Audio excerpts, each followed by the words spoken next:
23, the Throne of Angels video blog, first one of the 2013. I am your host, Derek Osborne, also known as the Angelic One. Today is a return of the hammer. That's right. I'm back after like a 6-week hiatus. So, I took a little time off, end of the year, last couple of weeks, wanted to hang out with the wife and kids and really kind of just focus on doing a whole lot of nothing. The last 3 weeks, I have, unfortunately, not been able to coordinate with my co-host, Seth Ferris. Sadly, I have to make an announcement. Due to some changes in Seth's wife's work schedule and a couple of other things, we are no longer able to coordinate time to get together to do this. So I am now, minus a co-host, back to just me solo. But I will be looking for a new co-host. Hopefully, I'll have something going on here in the near future. But my love to Seth, and best of luck with what's going on with Jordan's new work schedule and your schedule. So, shout out to Seth. Everybody give him some love. Whoa, man. You know what? I've got my pad, right? So, I went through and I did a 2012 TOA recap on the final day of 2012. So, I'm gonna roll through this. Alright, my goal at the beginning of 2012 when I started this was an episode every other week. And people said, man, that's pretty ambitious. Can you do it? Well, 52 weeks in a year, that means 26 episodes. I had 30 total uploads. 22 traditional episodes. I had 2 game weeks. One of Dark Age, which was 4 episodes, and one of Relic Knights, which was 5 episodes. I had 3 interviews. Started out with Dave from Cypher Studios, Kevin Clark at Cool Mini or Not, John Cadice, Soda Pop Miniatures. I had 3 full-on game demos. Technically I had 4, but the game demo that I filmed for Heavy Gear at Gen Con, I ended up somehow managing to corrupt half the video, so I couldn't comp it and get it up. So my apologies to the Heavy Gear team. We'll try again in the near future. But Anima Tactics, Dark Age, and Relic Knights, my videos for that obviously went out. Good times. Enjoyed that. 18 solo hosted episodes. I did 18 all on my own. 1 new co-host, who, like I just said, is no longer my co-host. So I gained a co-host in 2012 and lost him in 2013. 281 general subscriptions gained, 34 lost. That means 34 people up and cut.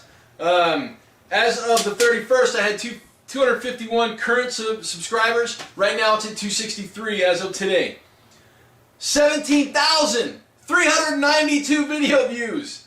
That's, according to my statistics, 50,240 minutes of video watched. That's awesome. Thank you guys. I appreciate it. 400 likes. 18 dislikes. Some of you may remember I picked up a troll somewhere and he disliked everything I did for 2 weeks, which I thought was awesome. 412 comments, 22 shares, and 54 favorites. Simple demographics. 96.2% of my viewers are male. Guys, I have 3.8% of female viewers. That's awesome. I would love to see more women follow my loud mouth in regards to this hobby. Top viewing countries. I'll give you the top 5 in reverse order. Coming in number 5, we have France. Where do you go, France? Number 4, right above them, Germany. Woo! Number 3, Canada, the people up north from where I'm at. Following in at number 2, the UK. I love you guys. And then the US of A being number 1. Now, that's not me being arrogant. That's just me saying all my viewers, well, like a lot of my viewers, the majority of my viewers. Well, number 1 spot belongs to the US. I actually don't know the numbers. It didn't give me a breakdown, so I don't know percentage-wise who's from where. So all I can say is that as according to the demographic rankings, it goes France, Germany, Canada, UK, and the US. Thank you, you guys. I appreciate it. Alright, so I was actually going to do this, jump in a week ago, but I got an email that said my copy of Sedition Wars Battle for Alabaster was on the way, and I was like, oh, man, I'm going to wait for that. And so that we're going to take a look at this today. Look at how big that box is. It's like as wide as I am. I mean, it's insane. It's huge, right? So it's big. So we're going to look at Sedition Wars. Today we're actually going to revisit Project Kang and see where my progress is on him. Is he complete? No, he's not. But I have worked on him, and you know, we will take a quick look at that. I'm actually going to break Sedition Wars into two parts. Today I'm not going to do a general unboxing, but we're going to look at some figures, and then tomorrow I'm going to actually do some comparisons, right? So we're going to have back-to-back episodes of Throne of Angels, just to kind of get caught up. Tomorrow we're going to start off with my progress on Project St. Johann. Now with Seth not being here, what are we going to do for Project Core? I'll be honest with you, he actually gave me the models back and said, hey look, either find somebody else to finish this project or do it yourself because it needs to be shown. So right now, Project Core is up in the air. I'm either going to have somebody jump in with me and do it, if I can find a co-host sometime in the next couple, 2-3 weeks. If not, I will see if I can't rail it alongside Project Father Johann. Got some exciting things coming this year for the TOA video blog. I am totally amped up for a number of different things. I've got a couple of new sponsors lined up. As soon as I get those solidified and locked out, we'll make some announcements and look at some new stuff. I've got some new stuff to look at from Secret Weapon Miniatures in the next couple of episodes. I've got some new models for Dark Age to take a look at. We've got the Kukulkani, which is obviously the new faction for that game to look at. I might sneak in a little bit of my Grey Knights project. I'm doing a 40K project. I've been reading, like, you know, the Horse Heresy books, and unfortunately I've just been like feeling the pull of 40K universe again. So that may happen, but it may not.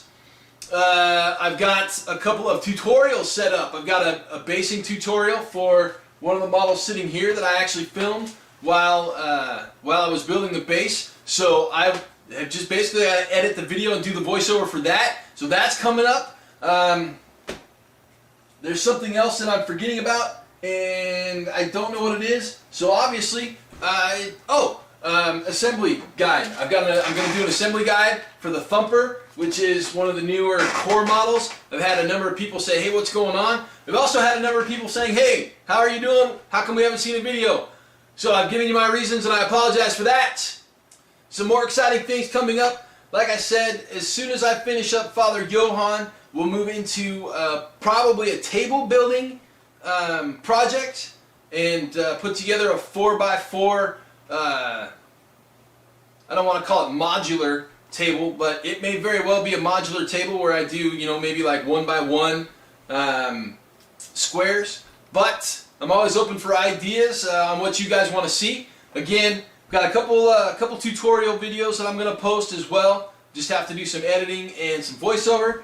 I've got some exciting projects coming up, and I think 2013 is going to be phenomenal. So, as always, thank you guys for joining me, and let's get this bad boy rolling. Woo!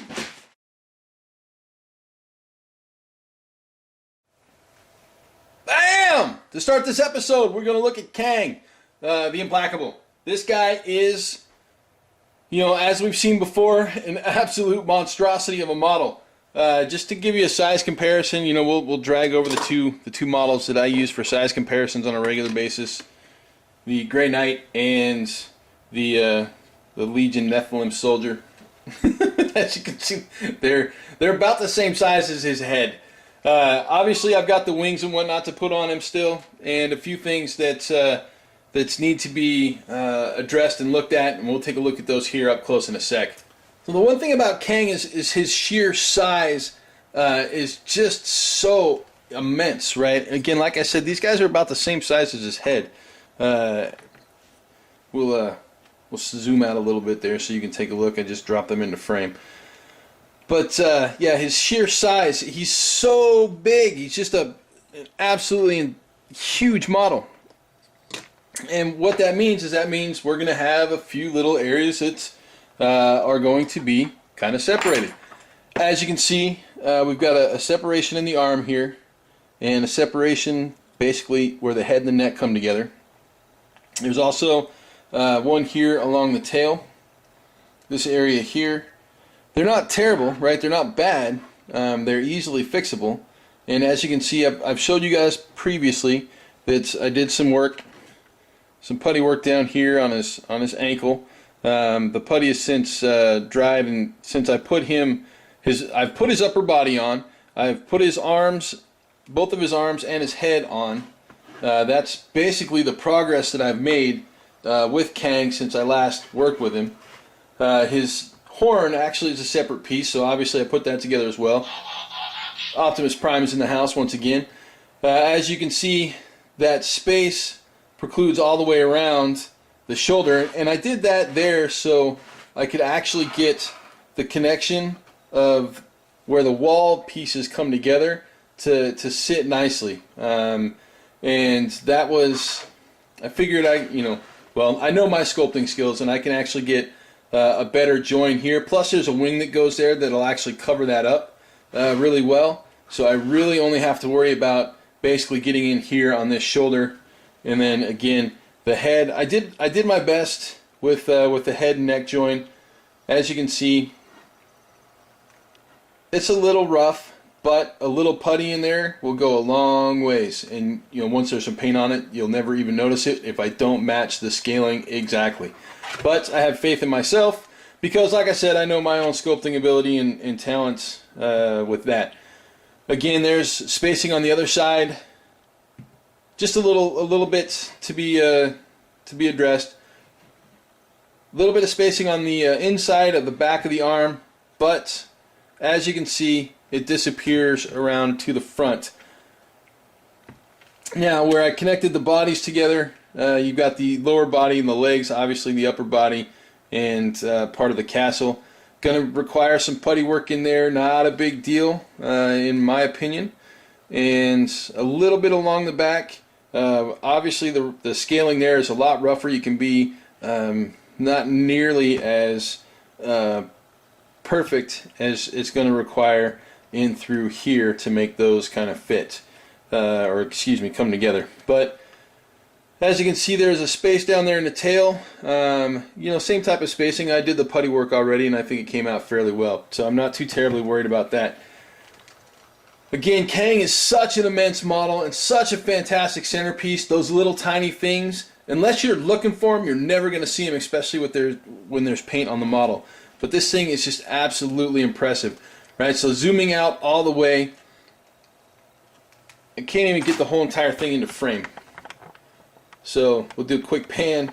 As you can see, he covers up the entirety of my green mat, basically from bottom all the way to top. And I absolutely love this model. Quite frankly, if you don't have it and you've been on the fence about it, in my opinion, it's well worth the cost. Pick it up, put it together. Post some links up on my video blog. If you guys do a video or a blog on it, I definitely want to see it. I'm interested in seeing other people's work on their Kang. Obviously, I'll update this when I get more work done on it. So there he is, Kang the Implacable. So look, I've got a big pile of bags. This is Sedition Wars Battle for Alabaster. This is my Mike McVeigh signed print. I just wanted to show you that because I'm a Mike McVeigh fanboy. I'll admit it. But I will also admit to the fact that I have been blessed in my lifetime with not only meeting Mike in person, but I've been able to do a couple of things with Mike that really have made a huge impact in my life. When I first met Mike, was back when he was with Privateer Press, and I showed him some of my work, and he was like, "Hey, that's impressive." He gave me some tips, and then he decided to paint one of my models for me. Well, this model was actually a conversion of a Warjack for a mutual friend of ours, David Ray. Here's the thing: Mike only painted half of it, and then he handed it to me and said, "Okay, you can finish it." Now, I consider myself a pretty good painter. I've won a few awards, nothing national, but regional. I've won a couple awards, and I placed fairly well in a number of different painting competitions as well as army competitions. when Mike McVeigh hands you a model and says, here, finish it, I have faith that you can do it, one tends to walk away intimidated as hell. But I did my best, and David absolutely loved the model, and I actually can say that I have worked on an individual piece with Mike McVeigh, which is awesome. That's fantastic. Now, I can honestly say that I've been able to spend more time with Mike. I got to spend time with his wife, Allie. They are some of the best people that I've ever met in this industry, and they are an amazing couple, and I love those guys to death. So, Mike and Allie, if you guys watch this, I miss you guys, and hopefully we'll see you more than once this year. Mike, I know me and you will hook up at Gamma. Hopefully you can bring the wife and kid along to Gen Con this year as well. Look forward to that. So this stack is most of what you get in the box. Actually, this is the Biohazard level Kickstarter. So the rule book is phenomenal. I mean, it's an absolute piece of art. As you can see, it's all gloss paper. I'll go really quick through what you get. You get 22 Vanguard, you get 28 strain. They give you the bases, 45, 25 millimeter bases, 5 50 millimeter bases. You get 11 full color expandable game locations, the 60-page rulebook, which we're looking at right now. 54 Vanguard strain and character cards, which are these up in the corner. 100 full color game counters, 30 plastic nano tokens. You also get 24 plastic clip-on infection status markers, 6 plastic clip-on detection shield markers, and 8 high-quality dice. That would be these bad boys. I like black and white dice. These are actually really cool. So these obviously, your nano tokens, 24 and 6 clip-on infection status markers and detection shields. That's obviously has to do with gameplay. Really, we don't need to look at those because they're plastic. And, I mean, they're cool, but they're not necessary. All right. As you can see, the rulebook is pretty. It's got pretty art. It's got pretty models. It's got diagrams. It's got whatever you need to figure out how to play this game. I'll be honest, I haven't read it yet because I haven't had time. So, what does that mean? Well, it means it's going to take me a little while before I actually going to play this game, unfortunately. But that doesn't mean it's going to take very long for us to go through this awesome bag of plasticness and see what's what. Now, again, like I said, I got the Biohazard kit. So that means I've got double the strain and double the Vanguard. I also got the custom dice. There's a patch around here somewhere. I've got the glow-in-the-dark strain, and I've got the active camo Vanguard. I've got extra cards that are back over here in the corner. If you want to look at if you want me to look at the cards in depth and in detail, let me know, and I'll do it sometime in the future. But as it stands, let's crack this bag open really quick and take a look at just one of the active camo guys, because this is pretty cool. I mean, check that out. We're talking totally clear resin, individual. We'll bust him open really quick here too. This is kind of unique in the industry, right? How often have you seen a clear resin trooper? Now, the detail is actually just as good as what it is on the standard Vanguard trooper. I'll show a side-by-side of those later, but we'll move that out of the way and take a look at the glow-in-the-dark stuff. So, glow-in-the-dark guys, we'll grab this bag and move that bag and cut that bag and pull this guy out. So, glow-in-the-dark EXO, I believe he's a 2, level 2, or EXO 2 strain. We'll compare him as well. But they do glow in the dark. I showed my kid a couple of days ago and she was like, that's so awesome! Obviously all the Vanguard. Get a couple of turrets in there that, and strain and, bases. The bases are cool because they're actually all styled and basically pre-molded with textures on them. Different, the 50 millimeters I think are all the same, but you get like tons of different textures on the 25s, which is really cool. There's some, of course, out of this whole entire bag, I pulled 2 of them that are exactly the same. What is the deal? There we go, there's one. So yeah, as you can see, different style bases. There's like 5 or 6 different types of the 25s. I think the 50s are all the same, but I haven't had a chance to really go through and look at them in depth and in detail yet. So there's my real quick unboxing. What we're going to do next is we're actually going to compare some of the metal strain models to the plastics that come in the kit. I've actually taken some time to do the assembly on all of those, and even put a little bit of color on a few of them. So we'll be right back with that.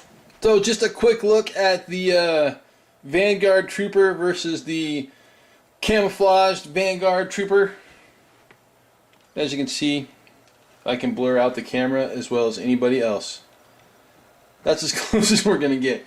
The detail, I'll be honest with you, it's exactly the same because they use the same mold. Just a clear plastic versus a gray plastic.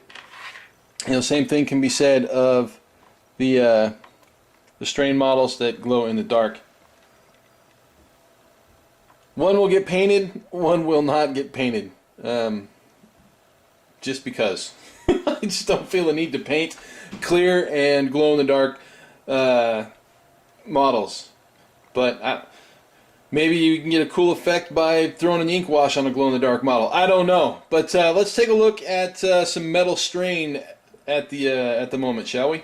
Now, as you can see here, I have multiple strain models set up for comparisons. Some of them obviously just bare plastic, bare metal. Some of them with primer. Some of them with a couple of washes in an effort to kind of bring out some detail. So obviously from left to right, I've got Phase 1 Necroform. I've got a Phase 2 Exoform. Another Phase 2 Exoform, a large one that is the metal version on a 40mm, the plastic version on a 50mm. Phase 3 Exoform, and then the Phase 4 Exoform. And I'm just obviously reading these off the cards, not from the book. Alright, let's look at each one up close and personal. We'll start left to right with the Phase 1 Exoform. We'll have to move these out of the way. Metals, plastics, metals, plastics, metals, plastics. Okay, so as you can see, right off the bat, the first way to tell them apart, obviously, is the base work that they have on them. Plastics have the cool detailed bases that came with the box set, and the metal ones, obviously, solid base. Now let's look at some detail and see if there's a huge difference in the models. Now I've actually gone over these things with a fine-tooth comb. I haven't done a whole lot of prep work on these. Some of them had, you know, a couple of sprue remnants that needed to be clipped in regards to the plastic ones. I didn't file any details from the metals, and didn't file any mold lines, if any appeared on the plastics.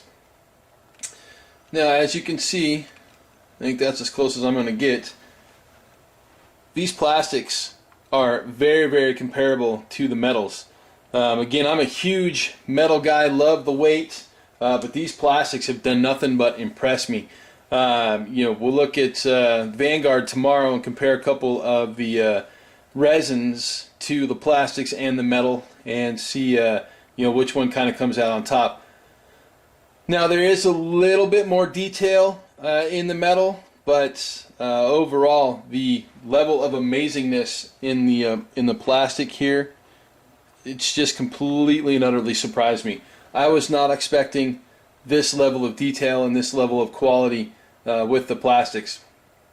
So I wanted to start out with one that was washed. Basically, I just used a quick wash of drying blood from the Secret Weapon line, thinned it out with some water, and threw it over to get obviously some depth in the detail on this this series of, or this pair of models. But as you can see, they're basically the same size. I will say that the plastic is just a hair smaller, but again, the level of detail on it is just absolutely amazing. So we'll look at the Phase 2s really quick, up close and personal.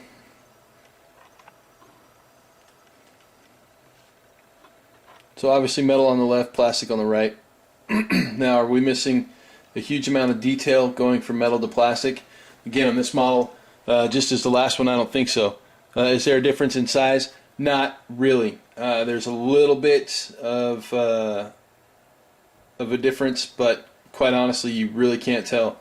I mean, the arm on the plastic here obviously is actually a little larger than the arm on the metal.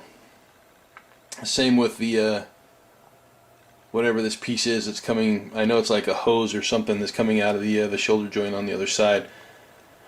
Again, with the metals, I shouldn't say again, but as you can see with the metals, you know, I've got good glare going on here, so you're not getting the best in regards to contrast from the lighting. So we'll change the lighting a little bit and basically give a better comparison look. But so that's the Phase 2 exoform on the 25mm base. We'll take a look at the Phase 2 on the 50. Okay, so we're going to look at these upside, well, we're going to look at them upside down. We're going to look at them, I'm going to hold them. I'm going to back the camera out a little bit and I'm going to hold them. So the metal came with the 40mm base. I think that was obviously done before they made any design decisions for the game. Now, looking at the neck on these two models, the striations in the organics in the arm up there towards that weapon, the teeth there in the midsection. Again, I am amazed at the level of detail and the comparability from a plastic model to a metal model. It's absolutely phenomenal, and I am 100% impressed. So this time we've got plastic on the right, metal on the left. Now again, same model, level of detail, remarkably close. Again, plastic on the right. Look at the abs of both models. I'm going to move the metal one overlap a little closer so we can actually get a little closer to the chest, the ab details. There is, in my opinion, zero loss of quality between the metal, which is this one here on the left, and the plastic, which is this one here on the right, from the legs all the way up to the abdominal torso area. We'll move this over a little bit so we can compare the arms. As you can see, we've got very little loss of detail in the arms as well. I am seeing just a hair loss of detail, but the body, zero loss of detail, little minor loss of detail in the arms, and I think it comes just due to the fact that the bits there are a bit smaller. So let's jump up to the Phase 4, the really large 50mm super monster. These things are really cool. They're very oh, I just broke an arm. They're very reminiscent of the Durs from the Confrontation line, in my opinion, just with the exo armor and how they come across in regards to their overall biomechanics. A few different things. Now again, I didn't putty any of this. I didn't put anything. I didn't do any changes whatsoever. Obviously, both of these models are on 50mm bases from the game. Both of them are primed. They've both been given a wash across the flesh with the drying blood. I used Secret Weapon Sapphire for the carapace, very thin down, as I wanted to give it basically a blue metallic look, because their metal plates are going to be metallic in regards to when I have these things painted up and ready to roll. So again, larger models. I'm going to go ahead and manhandle these guys so you guys can see a little bit better versus me trying to lay them flat, because I just don't see that working. So obviously the amount of detail in the plastics is amazing. Can you tell which one is which? I am not going to tell you which one's metal and which one's plastic. You guys can guess. Maybe I'll take all the people who guess correctly, throw you in a hat, and do a drawing for some Sedition Wars awesomeness. Who knows? We'll see. So yeah, as you can see, telling me which one is which, I think is going to be tough. Right? So which one's metal, which one's plastic? Can you pick it out? Let me know. All in all though, I am really impressed with the level of detail that came out of this set. So here is some interesting news. Okay, so I'm going to take this model, this model, this model, and this model. So there's the 4 metal strain. These are the 3 metal Vanguard we're going to look at tomorrow. So 7 models. Those 7 models cost me roughly the same as the Sedition Wars game in and of itself. So I can get 7 models, or I can get the entire battle for Alabaster in a box. I don't know who would find the value behind that lacking. I mean, that's just insane to me. It's absolutely phenomenal. So Mike and Allie, good job, guys. Fantastic. I love it. We're going to look at a couple of Rivet Wars models really quick, and then finish the comparisons for Sedition Wars tomorrow. Rivet Wars! Alright, this is the brainchild of Ted Terranova. Like I said before, digital artist, I believe on Age of Empire series. Used to work for 3/8 Studios, or Big Huge Games. Used to work for Big Huge Games. Also did some work on Kingdoms of Amalur, a game that I really enjoyed. I've got a few pre-production models here out. Pre-production, that means these aren't final. So we're just kind of getting a sneak peek at what they are and how they look. These are kind of the bases that you're going to get. Obviously they've got rivets on them. You know, this is a solid resin base. I don't know if they're going to come with plastic bases or what, but I just kind of, you know, snagged a couple of these when I was down at the CMON warehouse for review, and now seems like a great time to do that. Obviously we've got some allied models on top, some blight on the bottom. This is a vertical tank. I'll be honest, I don't remember what this guy's called, but a couple of infantry from both sides. So bases out of the way. Let's do a quick comparison as far as size on how big these guys are. So as you can see, compared to the Nephilim Soldier and the Grey Knight, the models aren't small, and they're pretty fun looking. Again, if you do some research, rivetwars.com. I'll also link the Kickstarter in the comments section below as usual. These guys are designed really kind of to look like rivets, right? That's the whole design concept, art aesthetic behind them. I think it's really rather ingenious myself, pretty cool, entertained by it. Again, pre-production model, so let's take a close-up look at the Allied infantry, or one of them anyways. You know, they've done a good job at showing the detail of these guys online, but as you can see, they're phenomenal little models. A lot of fun. James Wapple does a tutorial on how he painted them. One of the blight models, little infantry with rocket launcher there. Pretty sweet. The vertical tank. See the detail in the treads there. Hatches and whatnot. And then this guy, whatever his name is, I don't remember, and I'm not going to go look it up because, well, I'm being lazy. So as you can see, fun little models. Good times here. I dig it. I actually really like this guy. He's one of my favorites that I've seen so far. I like the tanks that they got going on. You know, again, infantry. I love the helms on the blight infantry. Very cool. Very reminiscent, obviously, of some World War I stuff, which is where the game kind of pulls its inspiration. So, lots of fun coming with Rivet Wars. Just a quick look. I wanted to kind of share, you know, what I have with you guys.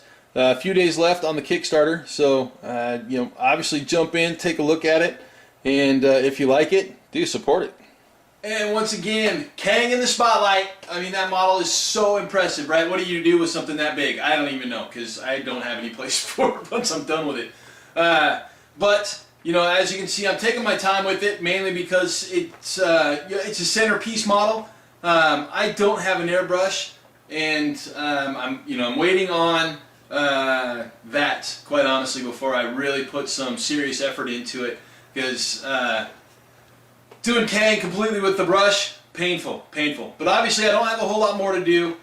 Just some some fine tuning, some sculpting, attaching the wings, figuring out whether or not I want to put the rider on it, and then obviously painting it. So Excited to see where Kang goes. Kango, get it? Kango? What up, Kango? Nah, never mind. So, obviously an initial look at Sedition Wars. Again, I'm not going to do a gameplay walkthrough or, you know, like it was not a literal unboxing. It was just kind of a content show through. And that, if you want to look at unboxings, I've already seen a half a dozen of them in regards to other blogs that have them. I haven't seen a video unboxing yet, so maybe mine is the first one that you've seen. I don't know. Let me know. Dark Age on the horizon, right? Tomorrow we're going to look at my father Johann progress, and we're going to take a look at maybe the Kukulkani. I haven't decided yet, but I do have some models at hand, and who knows? Maybe we'll take a look at those. Anyways, yeah, I think that's what I got for my recap. On that, normally I'd say we'll see you in 2, but that's not true. We'll see you tomorrow. But I'll be wearing the same shirt because I'm going to film it right now. Alright, thanks for joining me, guys. And episode 24 up next.